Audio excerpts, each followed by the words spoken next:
Is it possible that one aspiring filmmaker actually made a black Star Wars movie?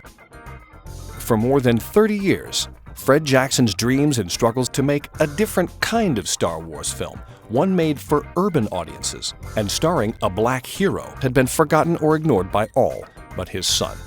He set out to make a movie that would give black audiences a chance to see themselves in an outer space adventure. He came close, but never succeeded.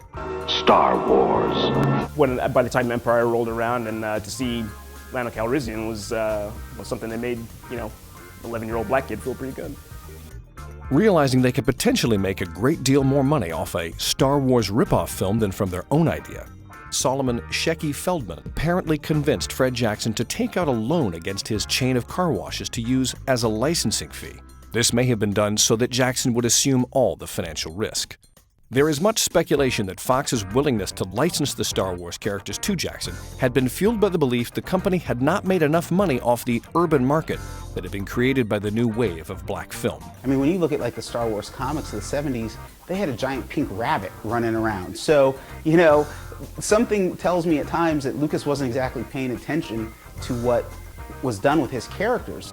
Having secured the licenses from Fox, Fred Jackson now needed the money to actually make the movie. The decision was made to shift funds to Jackson's project, having cobbled together just under $100,000 for the production through a Miami businessman with alleged ties to organized crime.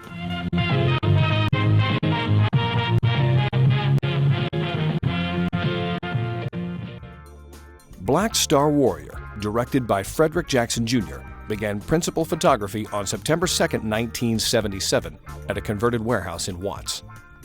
According to the alleged production notes, almost half of the film had been shot before the unthinkable happened.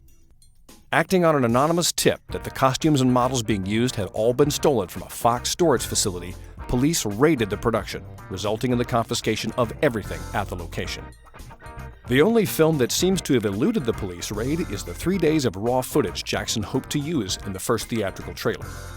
After a hastily arranged meeting between Jackson and an unnamed junior executive at Fox ended poorly, Jackson decided to plead his case to Lucas personally.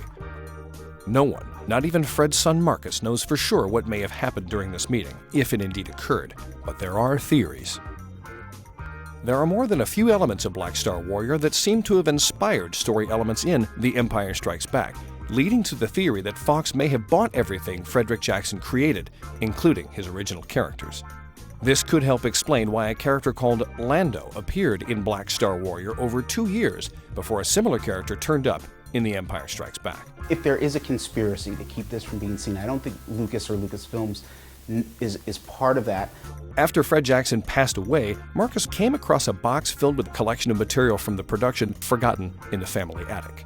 Of course, only real footage from Blackstar Warrior will serve as undeniable proof that a lone dreamer with a vision dared to make a difference. We're just looking for some type of acknowledgement that my father was a filmmaker and an artist, and that's what we want.